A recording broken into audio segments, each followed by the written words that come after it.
we're back, and this is live at the Center for Performing Arts at Rhinebeck. This is our March show.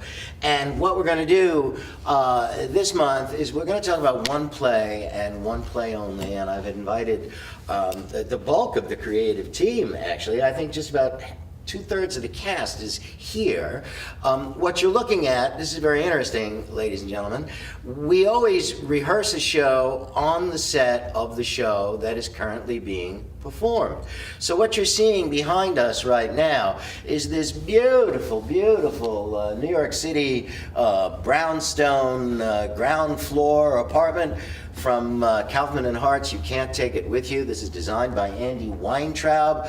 This is playing in the month of February. It's a beautiful and beautiful intricate set.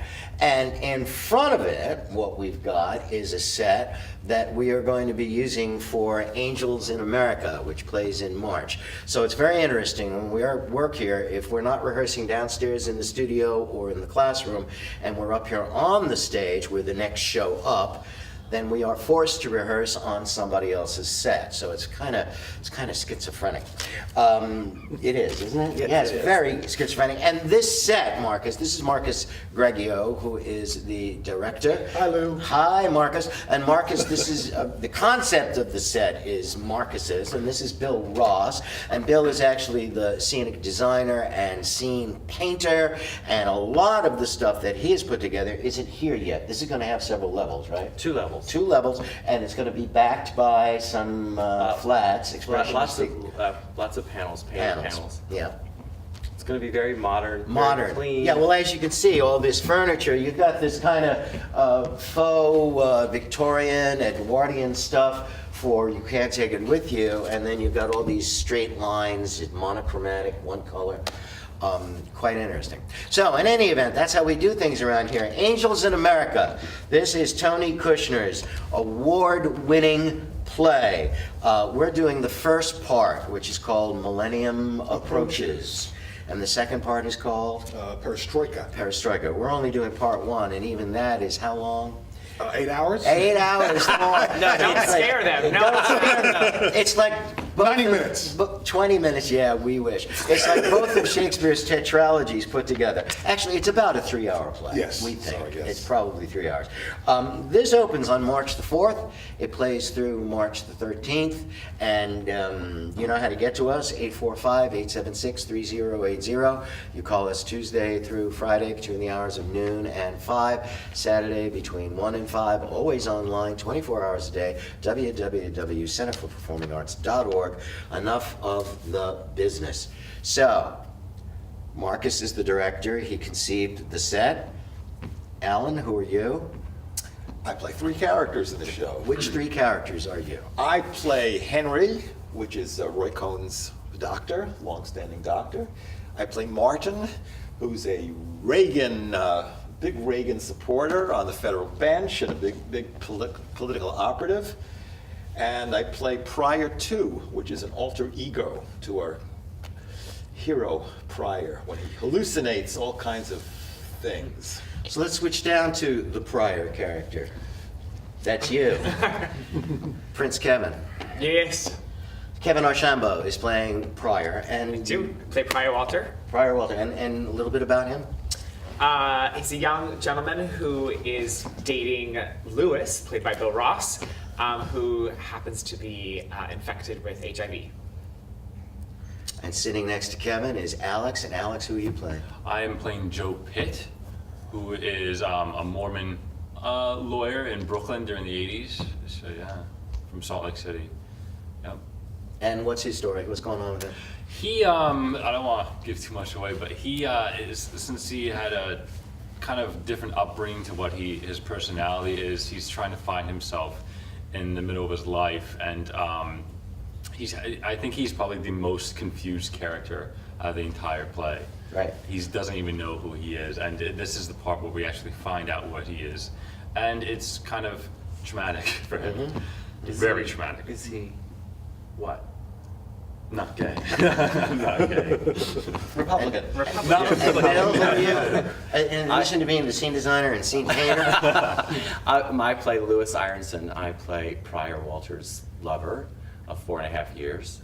And when it is revealed that Pryor has AIDS, Lewis has a lot of difficulty with being able to cope with being with a sick person and all that entails. And so it's his story of trying to I guess, find his freedom in the midst of this holocaust, in a way, of the AIDS virus in New York City. And along the way, he finds sort of a kindred soul in Joe, in that he's another lost soul who's trying to find himself. And he's also sort of like the Tony Kushner voice of the play.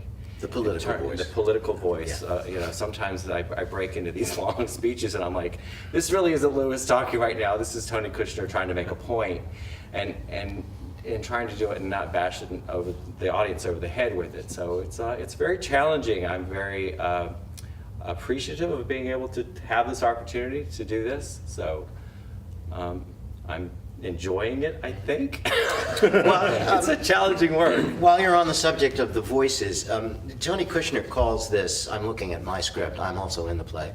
Who do you play, Lou? I play actually the only historical figure. Well, there's two. No. but- Who's the other one? Ethel. Oh, Ethel Roosevelt, because the ghost of Ethel does appear. I play Roy Cohn, and Roy Cohn is famous or infamous in American history.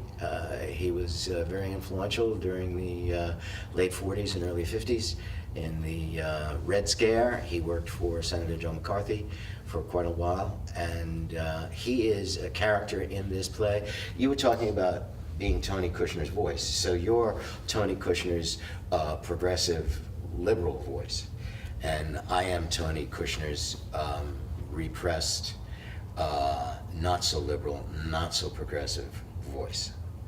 And why did we do this play? Why are we doing this play? Because this year, we are concentrating on American playwrights and works that are from this place in which we call home. Right. And this is really one of the most important contemporary plays written by an American playwright that we have. Modern plays are out there, Miller, Williams, O'Neill, but there really aren't that many internationally recognized American plays that at its core deal with what we were going through in the 80s and what we continue to go through now. So the importance of this work, well, one, we should probably just talk about drama. I mean, we do a lot of musicals, right? Right, And here we musicals do are a lot very of musicals. important. And the idea of musicals generally, not all of them, but generally musicals are about entertainment. And entertainment, in my mind, reaches the mind, and it usually makes us mindless. Whereas great drama reaches the heart. It opens us up, it makes us aware of who we are, it makes us aware of the world in which we live, the planet in which we live. It enhances us and makes us greater.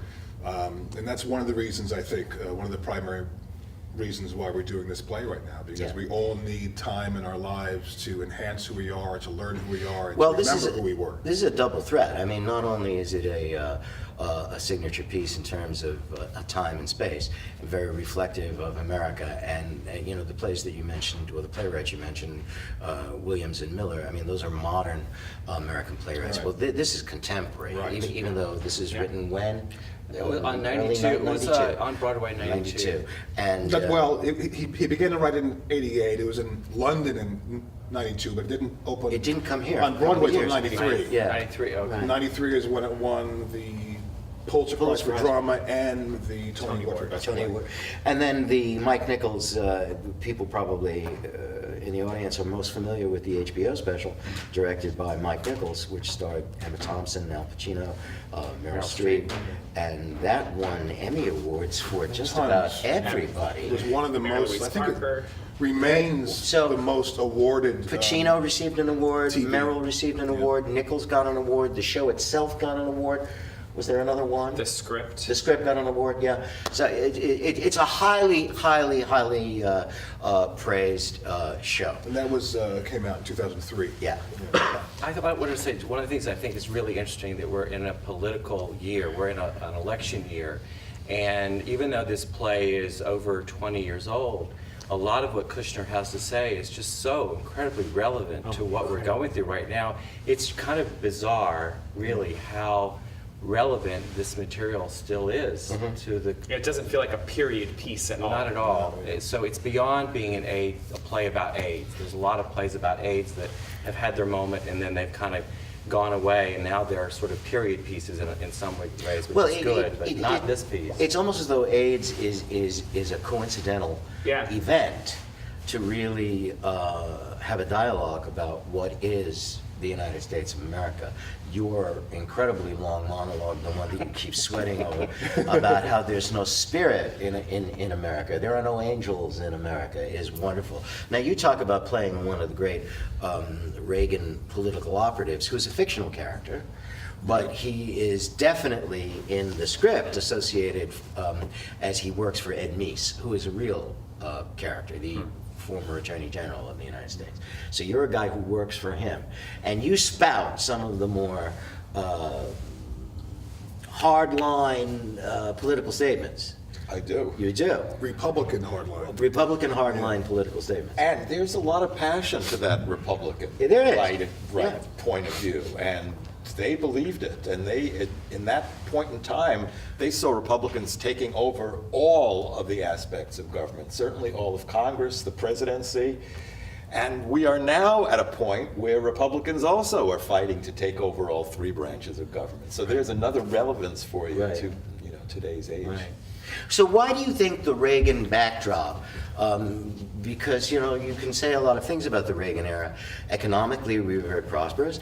Militarily, we suddenly jumped to the undisputed world leader, saw the decline of the Soviet Union. It saw the opening up of the Soviet blocs. The liberation of Eastern Europe, saw much of that. It saw a lot of turmoil in the Mideast as well. But it also had a coincidental national event, a plague. Right?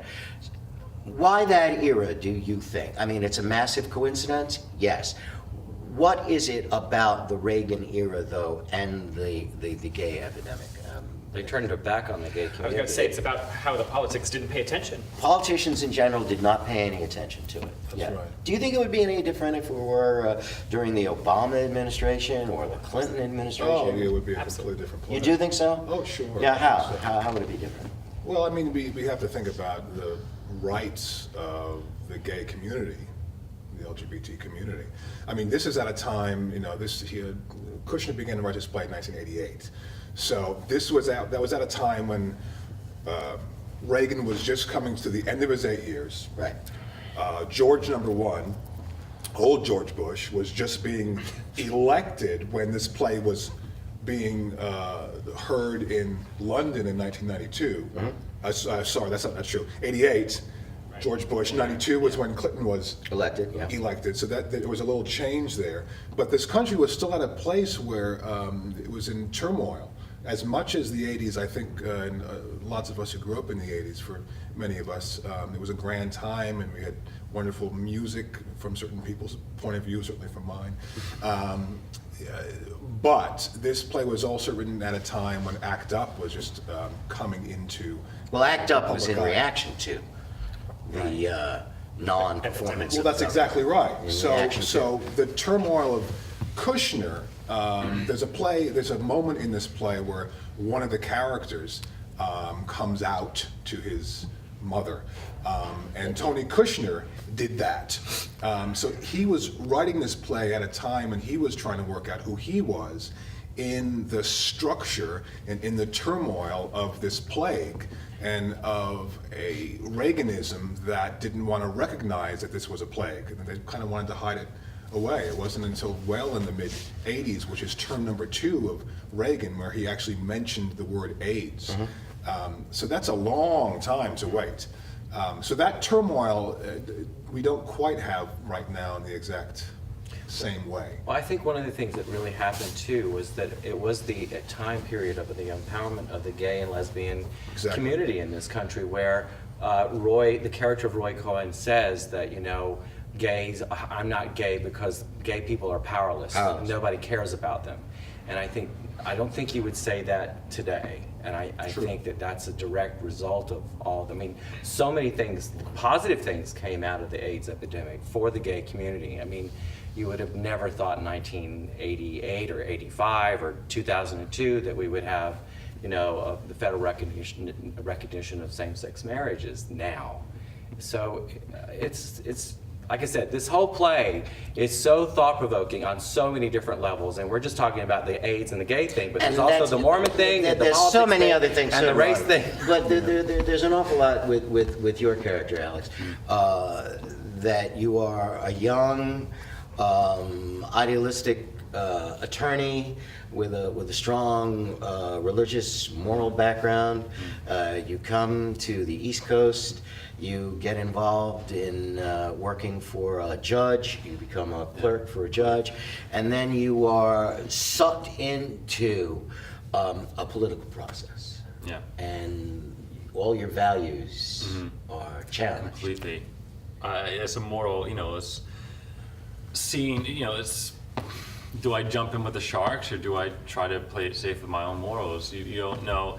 He's at a very confusing part. He's still trying to find himself. Right. So he's having everybody else, including Harper and Lewis. Harper trying is to his direct wife. Harper's my wife, Is yes. his wife. Addicted to drugs. Who's addicted to Vicodin. Yeah, I believe, prescription drugs. Prescription drugs. Right. And it's challenging my beliefs that, your character, Roy, says that I subject to them rather than making my own laws. So it's me trying to be the good Samaritan, being the good Christian gentleman, and trying to be the structured rules and being decent and behave correctly in the eyes of God, as he says. Well, certainly what Roy asks you to do, though, is because there's a whole scene about you telling me that it's unethical. What I'm asking you to do is unethical. Absolutely. And my response back is ethical. Ethical's got nothing to do with it. It's politics. It stinks. Yeah. This is the game of being alive, which is one of the issues in the play. And certainly your character, the relationship with you and I is we're corrupt and we know it and we don't care. Right. You know? Which, I mean, I think, mentions really, we have been, and I think that was a good point that whoever was that made. I mean, we could ask, we've got 10 people actually in the cast. Are there 10? 10. Yeah. We could You ask would think each they of were you. all men, but they're not. No, there are women there. three women? Four? Three. No? Vicky, Emily, and Alex. Three. Three women. Missing one. And we're missing There's just one man three? here. Two men. We're missing two Yeah. men. The women play several other women, so. Well, it feels like- everybody in the Exactly. play, Plays one role. you play many roles. You only play yourself. I only play myself. You only play yourself, correct? Am I Mr. Eskimo? Oh, you're the, that's so tiny. I only play You myself. only play yourself. But the women play They do play multiple many roles. roles. Yeah, they do. But we could ask each of the 10 what this play is about. You could all give me a different reply, and you'd all be right. Right. From each of the characters that they play as well. Yeah. It's such a broad, I mean, the idea of the play, the epicness, the epic nature of the play is one of the reasons why I think it's become a very important play to the world, and not just the USA. And it really is ultimately about humanity, and it's about all the components and elements and layers of humanity, morals and ethics and life, death, ghosts, skeletons, all these things, and AIDS, and all the other things that we work with and we struggle with life every single It's day. very much about America also. And it also is about What inherently. I was struck with when we were talking before about the Reagan era, Reagan came right after Carter went on TV and with a sweater telling us we had to save energy and the world was going to hell in a handbasket. And Reagan pronounced this kingdom on a hill.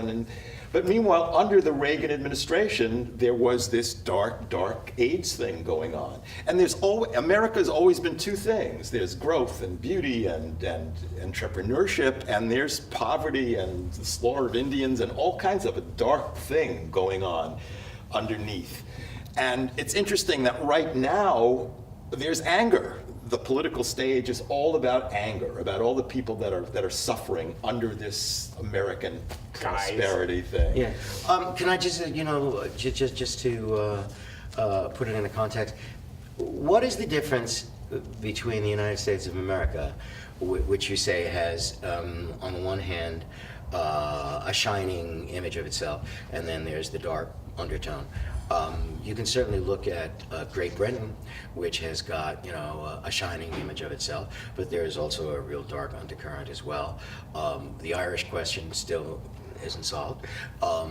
There's a very strong and emergent nationalist skinhead movement in Great Britain. In France, France considers itself to be very enlightened, but underneath there's a very strong anti-Semitic movement, always has been. So we're like everybody else, but what is it that makes us different? Well, my character talks a lot about that. And Yeah, that, you do. And what is your answer? And that if I was saying what Lewis's answer is that we do not have the monolith of a racial identity in America because we are a country made up of many races. So therefore, our only identity is political. That's the way America was born, as a political entity, not a racial entity. And I think that there's a lot of people who would disagree with, you know, that because they see that race is a problem in this country. It's still a problem in this country. I think having a black president actually even highlights the fact that it's still a problem in this country. But I don't know that you can wrap everything up in just saying, well, it's because we don't have a racial past that's shared. But maybe we do. I don't really know. So it's one of the big questions of this play is, why is America like it is? Well, why is it like everybody else, but at the same time it pretends that it's not like everybody else, which is what I think the question is. You know, I think we've become more global, but, you know, back when this play takes place, we're talking about, there's a line in the play right at the top of the play where, you know, the melting pot where nothing is melted.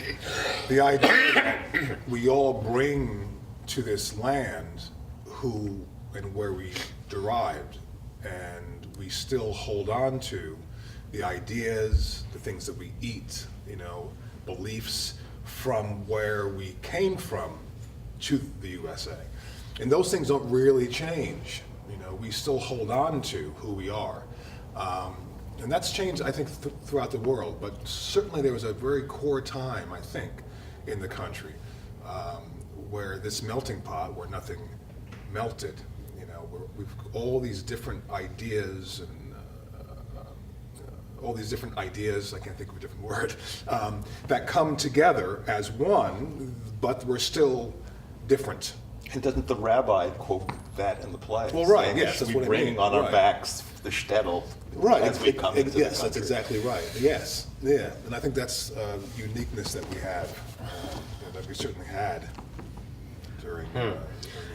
I think we can see that this is a dense work. Very dense work, and we're only doing one half of it. Thank God. We're only doing one half It's of a it. unit on its own, it's not as if... Yeah, I was gonna say, it's not like you're gonna be left. No, you won't be left in the dark. But there is a second play that goes along with it called Perestroika that is equally as long. If you did both plays back to back, you'd be here for A day. about 6.5, 7 hours. Some brave theaters do it. I know they do. Yeah. They do with a dinner break. Well, no one will be bored watching this play. I mean, the fact that such a serious, wonderful play is being produced has brought out some of the best actors in the Hudson Valley. I think. Well, let's talk about that, because, you know, a play is only as good as its presentation. All right, you know, we can discuss this as though it's Drama Lit 101, and certainly, you know, there are lots of people we know that I studied under in college who treated plays as though they were literature and they were not to be performed and not to be seen, not to be experienced. But let's toss that away. So you're directing us as actors. You're an actor, I'm an actor, you're an actor and a designer, you're an actor, you're an actor, and you also are a director, and I'm a director, and you've directed as well. And we've also produced, and you've acted as well. So what is this process? What are you struggling with? What are we struggling with here? The words. The words are daunting, Making aren't the they? words Yeah. really mean something, and Yeah. not just trying to get them out, because if you come and see the show, you'll see everyone in this show has a lot to say. Yes. And it needs to mean something. Well, you have a monologue that's what? 6 3 minutes long. But how many pages in length? 4. 4 pages in length. I have my longest is only 2. What do you do? 2. And I have like 5 of those, and you have how many? Just the one. Did one. You have a couple of long 2. monologues. You don't have that many huge. I think there's this split between other people's dialogues, inputs in it. You interrupt a lot. Yeah, there are interruptions, and I think other characters put their interruptions Yeah. into. Martin has a huge one at the top of that scene about taking over the Supreme Court and the Senate and the House and the Lock on the presidency, House, yes. and how this is a new America. Ronald Wilson Reagan. The dawning of a genuinely American person. Yeah, right. Exactly. So you've got that one long monologue, and then you have one or two very long speeches as Roy's doctor. Explaining what AIDS is. Explaining what AIDS is, because Roy doesn't. Roy will not accept that he has AIDS. He will not say it. I mean, he knows he does, but he will not say that he does. He says he has liver cancer, and that's what he puts out there. You're in bed a lot of the time because you're sick. I am in bed, and that is a challenge in itself. Is to, in this bed. In that bed. That bed right there. Which Bill's is made it on a very level. comfortable for me. This is Joe and Harper's living room, basically, and then it becomes my living room, Roy Cohn's living room. Over there is Roy's office. It also is the doctor's office at some point. And over there is a park bench, which is very crucial. And then behind is a hospital bed, and it's also a bed in your home as yeah. well. So it's your home to your hospital bed. So there are just a very few locales that we visit, and there's only two of us in the play who are dying. You are dying, and you are literally at the We're all dying, Lou. well, please don't get Carlos Castaneda on me. Please. I really don't want to get into that philosophy. But you are like on the threshold of your death, and I am slowly dying. And at the end of the play, I am getting pretty close as well. And I'm healing. Exactly, and the question mark is what actually happens to you. We don't really know. Do you want? I mean, No, don't tell. yeah, I was gonna say we don't want to say. Read the book. I would like to state if it's not clear that this is a show for a mature audience. Yes, please. It is definitely. We've put it out there that it is not for children. Or even young teens, I think. Yeah, I think that we're at the 17 and up. Is really preferred, and there might be some adults out there who are made uncomfortable by a discussion of gay and lesbian issues, Politics. or politics, or might be uncomfortable with drug Language. use, Men kissing. men having physical proximity. Clapping, we say physical proximity. Men clapping. And clapping. Bad language. Yeah, and language. I mean, Language. it's It's very really strong. about language. But you obviously you cannot approach a theme like this without maturity. I mean, all those things that we're told not to talk about are in this play. Yes. Politics, religion, all those Sex, things yeah. that you Well, like if you go to a bar, this is what you don't talk about. Right. You talk about Thanksgiving the Knicks. Right. You do not discuss any of this stuff. You do not. So, what has been your approach? Have you had a way of? I mean, you've directed me before. Yes. Have You you directed me. And Kevin, And and Kevin. Ellen. Yeah. And And there's I've two other directed members you, of the cast also. And I've directed you, Yeah. but you've not directed me. Yes, I have. You directed me. Oh yes, in Chorus Line. And I directed. I've directed in Chorus you. Line, and you And I- directed me. No, I haven't directed you. And I've I directed directed you. you. But you've directed. Who directed who? What's going It's on a very here? incestuous place. There's at the only center. 7 people who work here. So, do you have a particular way of dealing with us all? I do. I close my eyes and just whatever happens, happens. Oh, please. I know. I try and cast great actors, which is what I've done. And then I try and keep out of your way so you can do your work. That's what I do. And I try and keep my glasses on and look like I'm smart. Right. That's it. That's Glasses. I knew I was forgetting something. That's your problem. You don't have glasses. Glasses. All right. So anyway, ladies and One of the gentlemen. reasons I'm doing the show is because of Marcus. I've had 2 wonderful experiences working with him in Death of the Salesman in Chapter 2, Yeah. and I couldn't resist working with him again on this. And even though it's a serious, very serious play, I'm having a ball. I don't know if I'm allowed to have a ball, but it's You been may. great working with this group of people. Well, the you show know. is very entertaining. I mean, And we don't funny. want to give There anybody really is a the lot of- impression There's a lot that of great you're humor going in to the sit play there as and well. suffer. It's a Yeah. very entertaining. the No, I think that's a good point. I mean, really, the play is very, very humorous. Yeah. Yes, it's very dramatic and all this stuff, but I mean, it began. Tony Kushner was commissioned to write a 90-minute comedy for a company on the West Coast. Eureka, and he went into drama, but he's retained a lot of the humor. There's a lot of humor. There's a lot. In fact, tons. I'm one of the things we should discuss when we get closer to opening. There are a lot of lines in the show that we are not prepared for, that we don't think are gag lines that are going to get huge laughs, and we just need to be aware of where we're going to be interrupted in our flow. There's one in our scene. That's gonna be a I'm not going problem. to say where it is right Yeah, now. don't interrupt Bill's flow. There's Please, one in if you our promise scene to, that I'm. so don't laugh during my 6 minutes, please. Well, please. no, they don't. I think so you can take a breath, right? So this is Angels in America. It's a real treat, and there are many of you out there. I just got a $75 gift in the mail the other day, and there was a card attached to the check, and it said, Oh, yeah. please do more drama. Please do more drama. Well, here you go, folks. And there are a lot of people who say, we love coming to see the musicals, and certainly the musicals are our bread and butter. We make most of our money that way. But it's not particularly all of our cup of tea. And it's not always satisfying as an actor to No. be doing musical after musical after musical. I love you, Kevin, but No, I agree. people out there who come to see shows, I'm sure they see me in a million musicals. This is probably only the third drama I've ever done here. In the first two, I had hardly anything to say. Well, you were in Macbeth, and what else? And The Man Who Came to Dinner. Right. Well, you had a lot to say in that. Yeah, but for 10 minutes and then it was over Yeah, with. you were Beverly, right? Yes. Beverly. Yeah. All right, so, ladies and gentlemen, Angels in America, March 4 through 13, 2 weekends, 8 p.m. Friday and Saturday, 3 p.m. on Sunday. Tickets are $24, $22.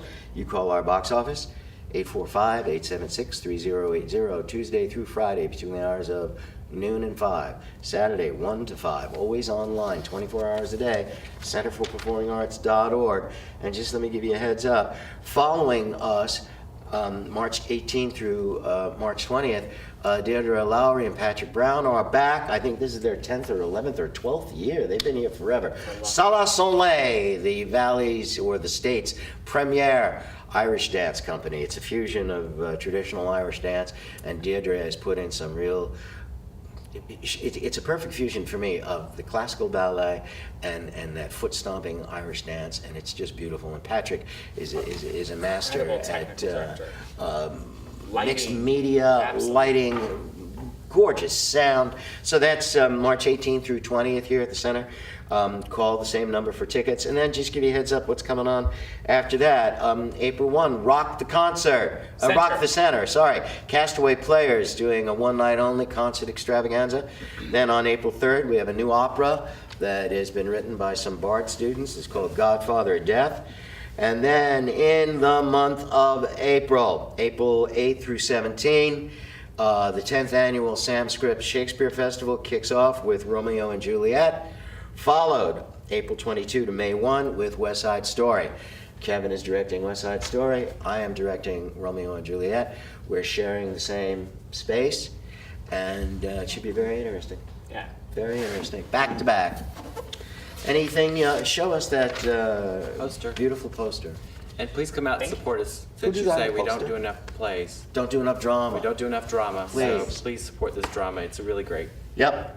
Anything you want to add, Kevin? Anything? No, I agree. Just please come support Yeah. a well-written, well-awarded show. They don't do Pulitzer Prizes for chump work. No, exactly. Alex, anything from you? This is my first time really eating a hot dog on stage, so I'm looking The forward first time eating a hot dog on stage. And that's why to see That's a why you show- bring That's them my out, dinner. don't I you? bring Don't them bring out. the hot dog. Luckily, I don't have to eat a hot dog. Thank you. And then who has the speech about all the bad stuff that's in the hot dog? Me! Rodent hairs. Shut up! Stuff. Don't give them all. Don't give the whole play away. All right, so anything you want to say, Bill? No, just Dirty dogs. yeah. Dirty dogs. Oh yes, gee, I am. Sorry. Nothing? No, I'm good. I think I've said enough. Al? I'm just having a great time working with these people. Come watch these people do And their him. thing. It's really Thank amazing. you. Thank you. Marcus? Thanks for having us on the show, Lou. Cool. Very good. You missed your Please colleague, come to Lou. the show. I've missed my call. Yes, I've missed so many Dick calls. Cavett here, Alan, folks. working Yeah, with you Dick and Cavett. all I don't think anybody out there knows No, who Dick Cavett do. is. Google All right, so ladies and gentlemen, thank you Lou, so. What? There's no business like show business. There's no business like show business. Exactly. Thank you so much, ladies and gentlemen. We'll see you next month. No business like show business, like no business I know. Everything about it is appealing. Everything the traffic will allow.